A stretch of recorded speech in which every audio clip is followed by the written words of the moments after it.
Okay. Okie dokie.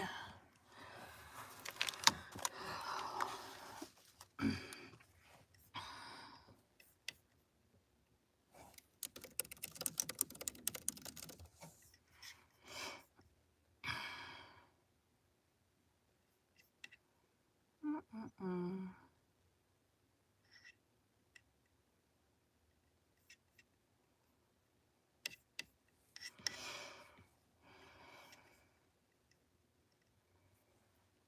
I turned this on already. Yes.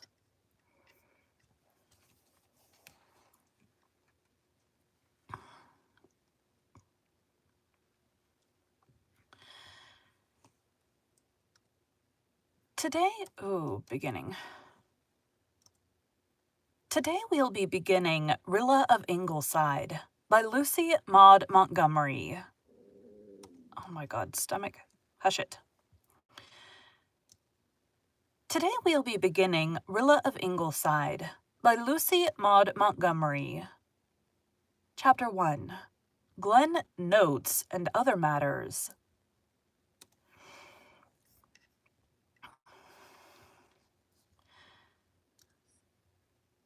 It was a warm, golden, cloudy, lovable afternoon. In the big living room at Ingleside, Susan Baker sat down with a certain grim satisfaction hovering about her like an aura. It was 4 o'clock, and Susan, who had been working incessantly since 6 that morning, felt that she had fairly earned an hour of repose and gossip.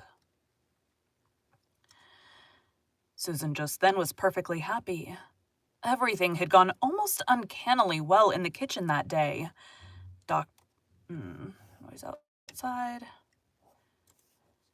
Dr. Jekyll had not been Mr. Hyde, and so had not grated on her nerves. From where she sat, she could see the pride of her heart, the bed of peonies of her own planting and culture, blooming as no other peony plot in Glen St. Mary ever did or could bloom, with peonies crimson, peonies silvery pink, peonies white as drifts of winter snow. Susan had on a new black silk blouse, quite as elaborate as anything Mrs. Marshall Elliott ever wore. Excuse me. Ever wore. And a white starched apron, trimmed with complicated crocheted lace fully 5 inches wide, not to mention insertion to match. Therefore, Susan had all the comfortable consciousness of a well-dressed woman as she opened her copy of the Daily Enterprise and prepared to read the Glen notes, which, as Miss Cornelia had just informed her, filled half a column of it and mentioned almost everybody at Ingleside. There was a big black headline on the front page of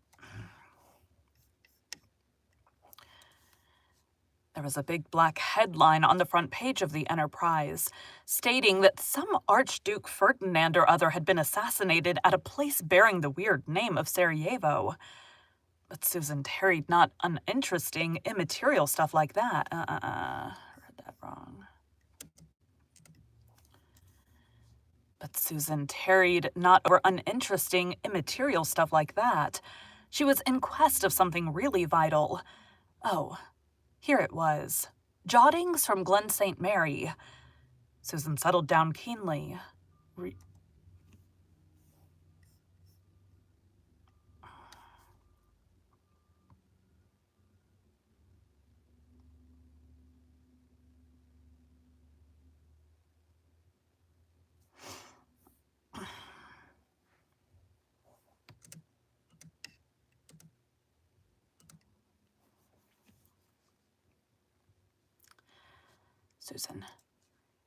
Susan settled down keenly, reading each one over aloud to extract all possible gratification from it. Mrs. Blythe... Stomach? Hush. Mrs. Blythe and her visitor, Miss Cornelia, alias Mrs. Marshall Elliott, were chatting together near the open door that led to the veranda, through which a cool, delicious breeze was blowing, bringing whiffs of phantom perfume from the garden, and charming gay echoes from the vine-hung corner where Rilla and Miss Oliver and Walter were laughing and talking.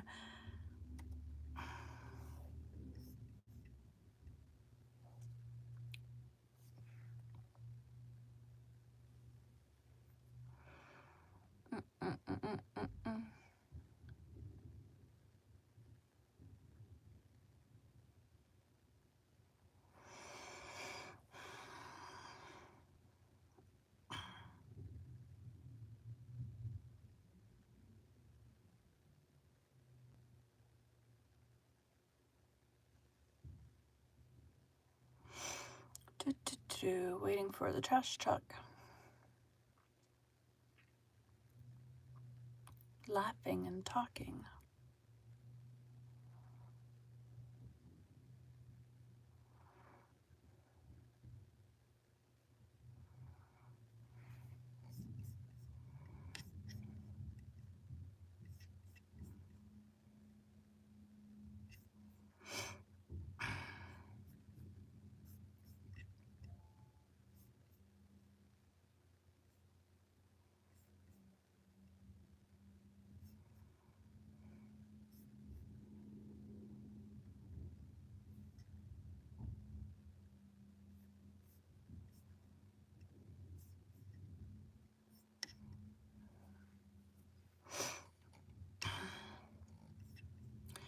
There's a trash truck dragging trash cans right now. I can hear it across the ground. I'm waiting for that noise to not be in my headphones.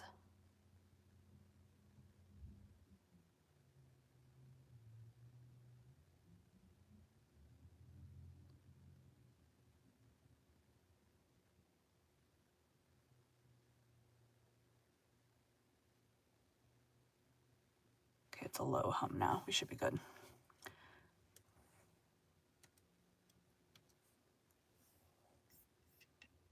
Now we've got beeping. Not good now.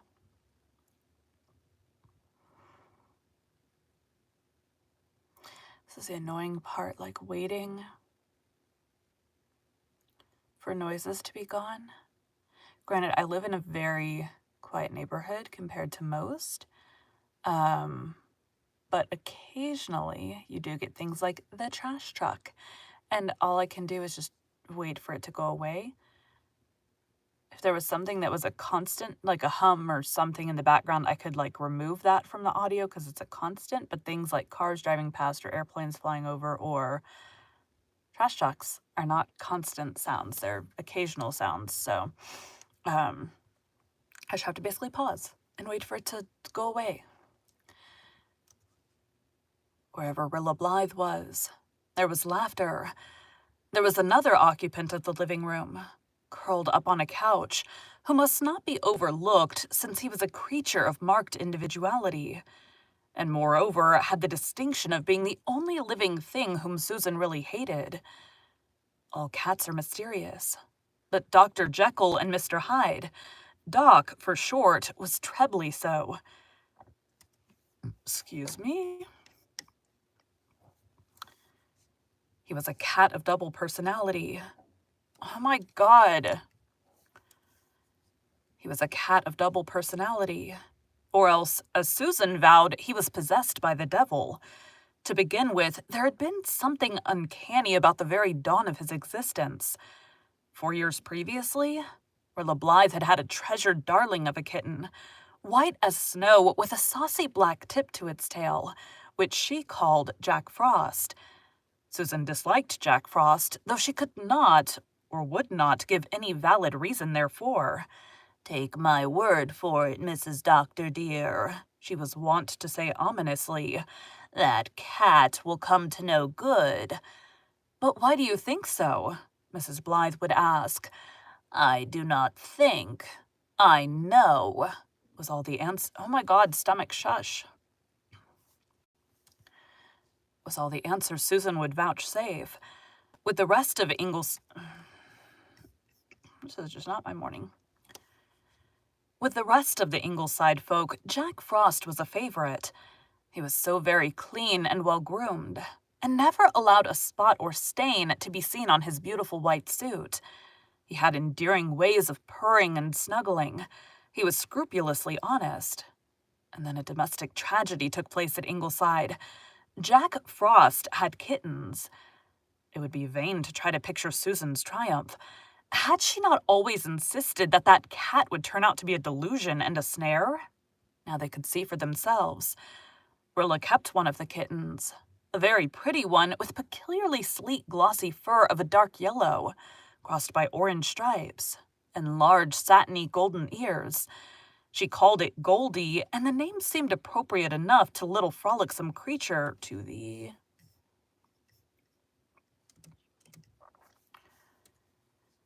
She called it Goldie, and the name seemed appropriate enough to the little frolicsome creature which, during its kittenhood, gave no indication of the sinister nature it really possessed. Susan, of course, warned the family that no good could be expected from any offspring of that diabolical Jack Frost. But Susan's Cassandra-like croakings were unheeded. The Blythes had been so accustomed to regard Jack Frost as a member of the male sex that they could not get out of the habit, so they continually used the masculine pronoun. Although the result was ludicrous. Visitors used to be so... Visitors used to be quite electrified when Rilla referred casually to Jack and his kitten, or told Goldie sternly, "Go to your mother and get him to wash your fur." Is that Rilla's voice? Rilla. Oh, she was the little kid.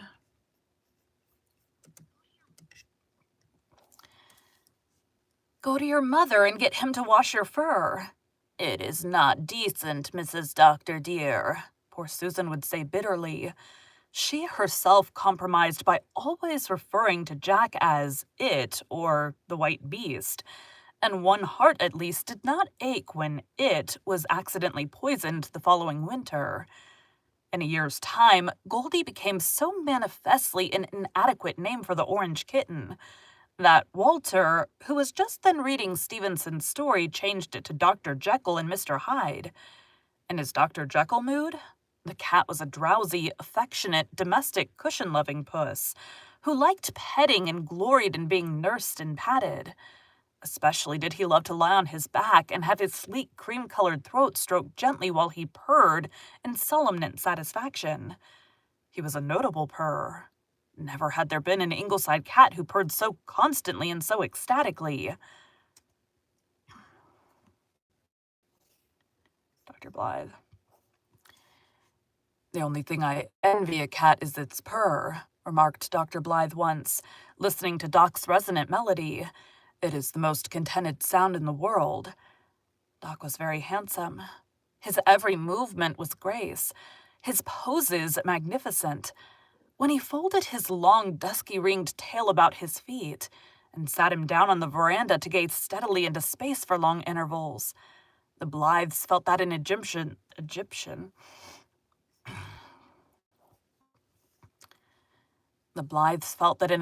sphinx could not have made a more fitting deity of the portal. When the Mr. Hyde mood came upon him, which it invariably did before rain or wind, he was a wild thing with changed eyes. The transformation always came suddenly.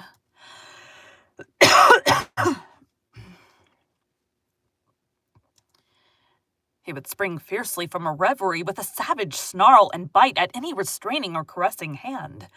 His fur seemed to grow darker, and his eyes gleamed with a diabolical light. There was really an unearthly beauty about him. If the change happened in the twilight at the Ingleside all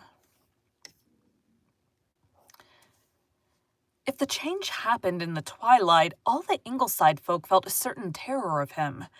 At such times he was a fearsome beast, and only Rilla defended him, asserting that he was such a nice prowly cat. Certainly he prowled. Dr. Jekyll loved new milk. Mr. Hyde would not touch milk and growled over his meat. Dr. Jekyll came down the stairs so silently that no one could hear him. Mr. Hyde made his tread as heavy as a man's. Several evenings when Susan was alone in the house, he scared her stiff, as she declared, by doing this. He would sit in the middle of the kitchen floor, with his terrible eyes fixed unwinkingly upon hers for an hour at a time. Excuse me. This played havoc with her nerves, but poor Susan really held him in too much awe to try to drive him out. Once she had dared to throw a stick at him, and he had promptly made a savage leap towards her. Susan rushed out of doors and never attempted to meddle with Mr. Hyde again, though she visited his misdeeds upon the innocent Dr. Jekyll, chasing him ignominiously?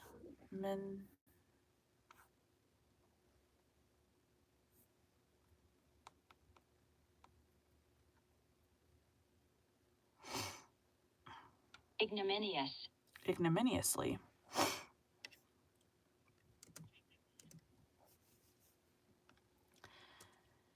Chasing him ignominiously out of her domain whenever he dared to poke his nose in and denying him certain savory tidbits for which he yearned.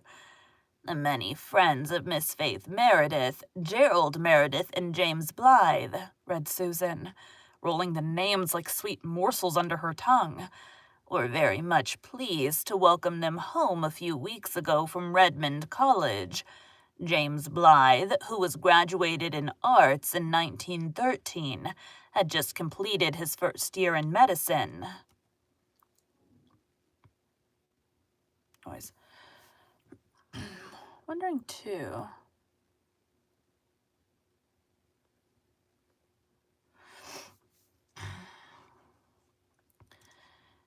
Faith Meredith has really got to be the most handsomest creature I ever saw, commented Miss Cornelia above her filet crochet. It's amazing how those children came on after Rosemary West went to the manse. People have almost forgotten what imps of mischief they once were.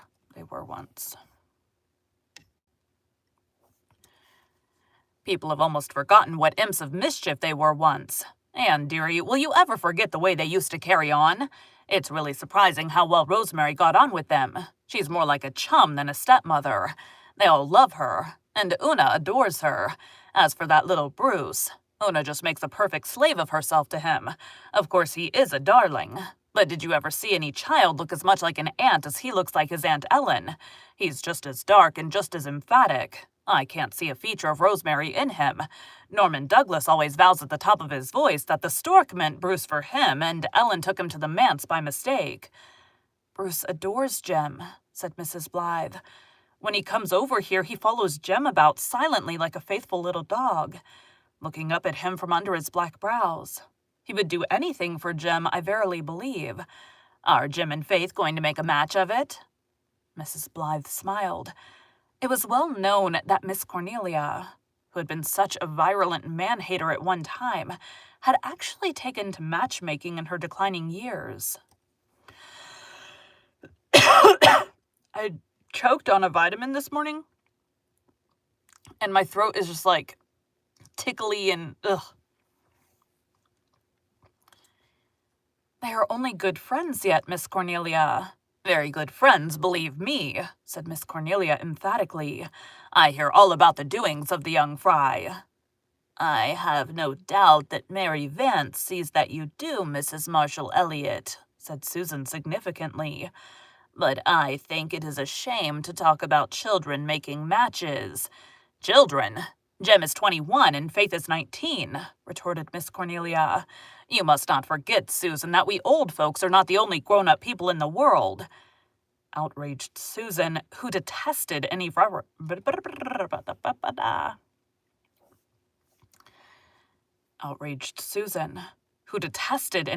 to her age, not from vanity, but from a haunting dread that people might come to think her too old to work, returned to her notes.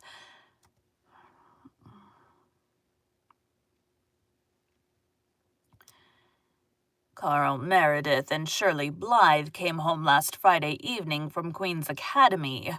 We understand that Carl will be in charge of the school at Harborhead next year, and we are sure he will be a popular and successful teacher. He will teach the children all there is to know about bugs, anyhow, said Miss Cornelia. He's through with Queen's now, and Mr. Meredith and Rosemary wanted him to go right on to Redmond in the fall. But Carl has a very independent streak in him and means to earn part of his own way through college. He'll be all the better for it. Walter Blythe, who's been teaching for the past 2 years at Lowbridge, has resigned, read Susan. He intends going to Redmond this fall. Is Walter quite strong enough for Redmond yet? Queried Miss Cornelia anxiously. We hope that he will be by the fall, said Mrs. Blythe. An idle summer in the open air and sunshine will do a great deal for him. Typhoid is a hard thing to get over, said Miss Cornelia emphatically, especially when one has had such a close shave as Walter had. I think he'd do well to stay out of college another year. But then he's so ambitious. Are Di and Nan going too? Yes. They both wanted to teach another year, but Gilbert thinks they had better go to Redmond this fall. I'm glad of that. They'll keep an eye on Walter and see that he doesn't study too hard. I suppose," continued Miss Cornelia, with a side glance at Susan, "that after the snub I got a few minutes ago, it will not be safe for me to suggest that Jerry Meredith is making sheep's eyes at Nan." Susan ignored this, and Mrs. Blythe laughed again.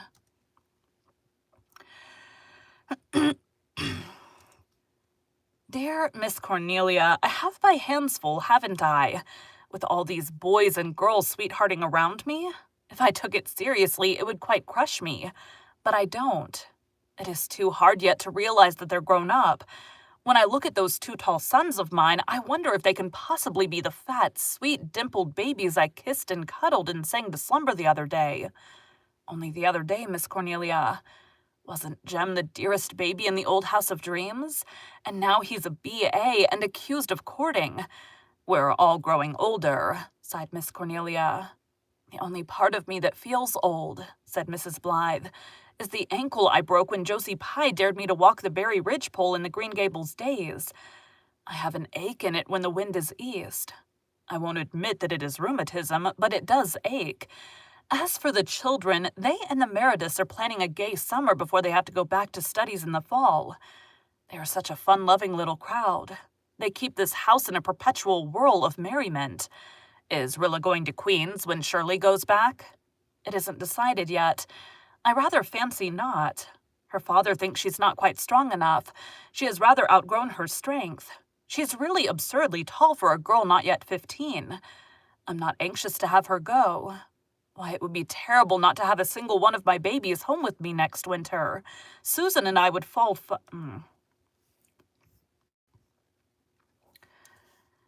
Susan and I would fall to fighting with each other to break the monotony." Susan smiled at this pleasantry. The idea of her fighting with Mrs. Dr. dear. "Does Rilla herself want to go?" asked Miss Cornelia. "No. The truth is, Rilla is the only one of my flock who isn't ambitious. I really wish she had a little more ambition. She has no serious ideals at all. Her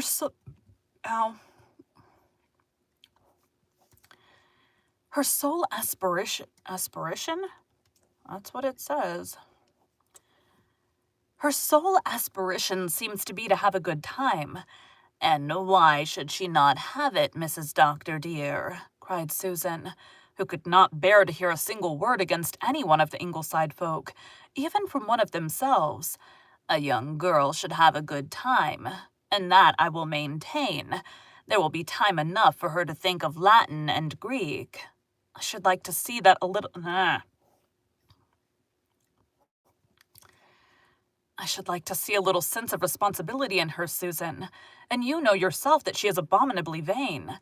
"She has something to be vain about," retorted Susan. "She's the prettiest girl in Glen St. Mary. Do you think that all those over-harbour McAllisters and Crawfords and Elliots could scare up a skin like Rilla's in 4 generations? They could not. No, Mrs. Dr. dear. I know my place, but I cannot allow you to run down Rilla. Listen to this, Mrs. Marshall Elliott." Susan had found a chance to get square with Miss Cornelia for her digs at the children's love affairs. She read the item with gusto. "Miller Douglas has decided not to go west. He says old P.E.I. is good enough for him, and he will continue to farm for his aunt, Mrs. Alec Davis." Susan looked keenly at Miss Cornelia. I've heard, Mrs. Marshall Elliott, that Miller is courting Mary Vance." This shot pierced Miss Cornelia's armor. Her sonsy face flushed. "I won't have Miller Douglas hanging round Mary," she said crisply. "He comes of a low family. His father was a sort of outcast from the Douglases. They never really counted him in. And his mother was one of those terrible Dillons from the Harbor Head. I think I have heard, Mrs. Marshall Elliott, that Mary Vance's own parents were not what you could call aristocratic. Mary Vance has had a good bringing up, and she is a smart, clever, capable girl," retorted Miss Cornelia. "She's not going to throw herself away on Miller Douglas, believe me. She knows my opinion on the matter, and Mary has never disobeyed me yet." "Well, I do not think you need worry, Mrs. Marshall Elliott.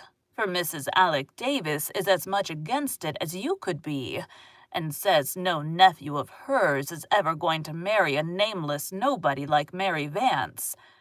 Susan returned to her mutton, feeling that she had got the best of it in this passage of arms, and read another note. "We are pleased to hear that Miss Oliver has been engaged as teacher for another year.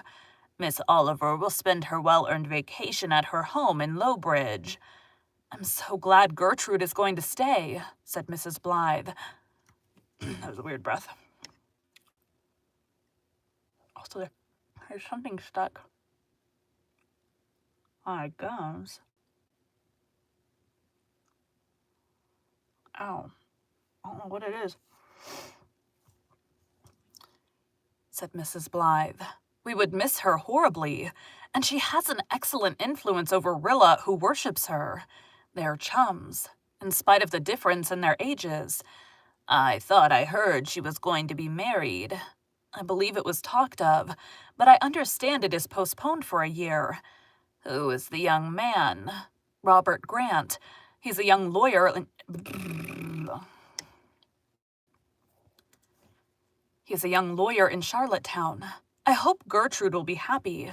She's had a sad life with much bitterness in it, and she feels things with a terrible keenness. Her first youth is gone, and she's practically alone in the world. This new love that has come into her life seems such a wonderful thing to her that I think she hardly dares believe in its permanence. When her marriage had to be put off, she was quite in despair, though it certainly wasn't Mr. Grant's fault. There were complications in the settlement of his father's estate. His father died last winter, and he could not marry till the tangles were... This is a long chapter. And he could not marry till the tangles were unraveled. But I think Gertrude felt it was a bad omen, and that her happiness would somehow elude her yet. "It does not do, Mrs. Doctor, dear, to set your affections too much on a man," remarked Susan solemnly. "Mr. Grant is quite as much in love with Gertrude as she is with him, Susan. It is not he whom she distrusts. It is fate. She has a little mystic streak in her. I suppose some people would call her superstitious. She has an odd belief in dreams, and we've not been able to laugh it out of her. I must own, too, that some of her dreams... But there, it would not do to let Gilbert hear me. It would not do to let Gilbert hear me hinting such heresy. What have you found of much interest, Susan?" Susan had given an exclamation. "Listen to this, Mrs. Doctor, dear. Mrs. Sophia Crawford has given up her house at Lowbridge, and will make her home in future with her niece, Mrs. Albert Crawford. Why, that is my own cousin Sophia, Mrs. Doctor, dear. We quarreled when we were children over who should get a Sunday school card with the words 'God is love' wreathed in rosebuds on it, and have never spoken to each other since. And now she's coming to live right across the road from us. You will have to make up the old quarrel, Susan. It will never do to be at outs with your neighbors. Cousin Sophia began the quarrel, so she can begin the making up also, Mrs. Doctor, dear," said Susan loftily. "If she does, I hope I am good enough... If she does, I hope I am a good enough Christian to meet her halfway. She's not a cheerful person, and has been a wet blanket all her life. The last time I saw her, her face had 1,000 wrinkles, maybe more, maybe less, from worrying and foreboding. She howled dreadful at her first husband's funeral, but she married again in less than a year.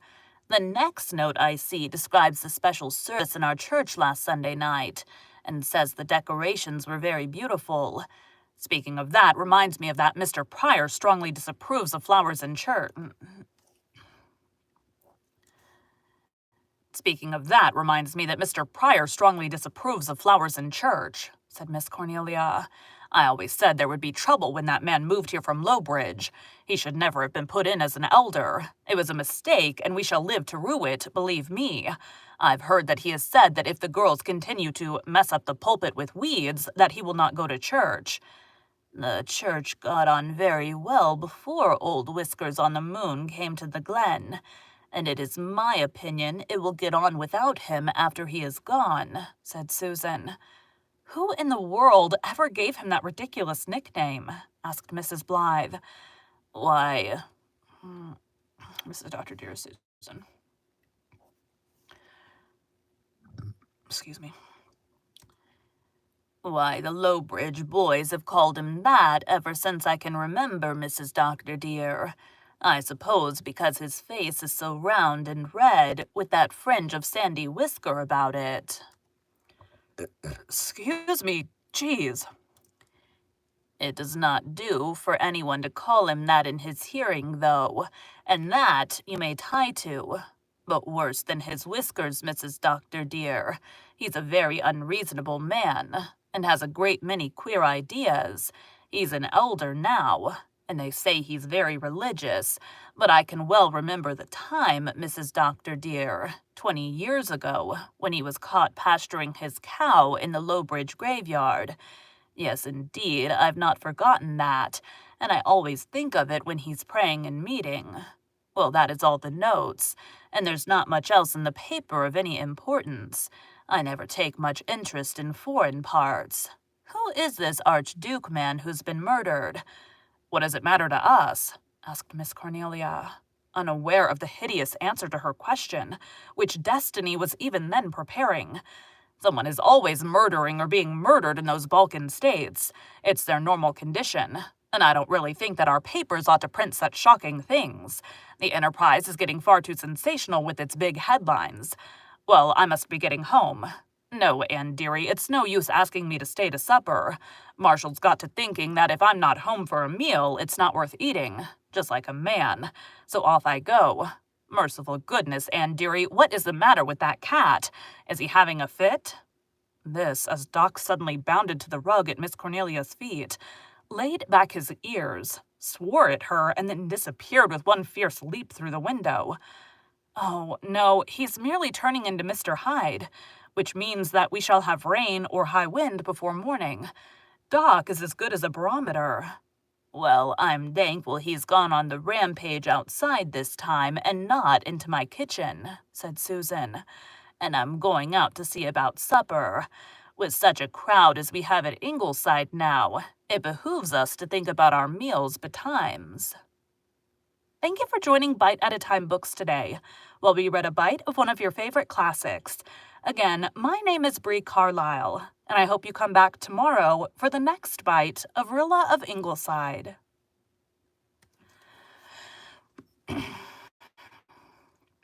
That is the end. That's all I got time for today.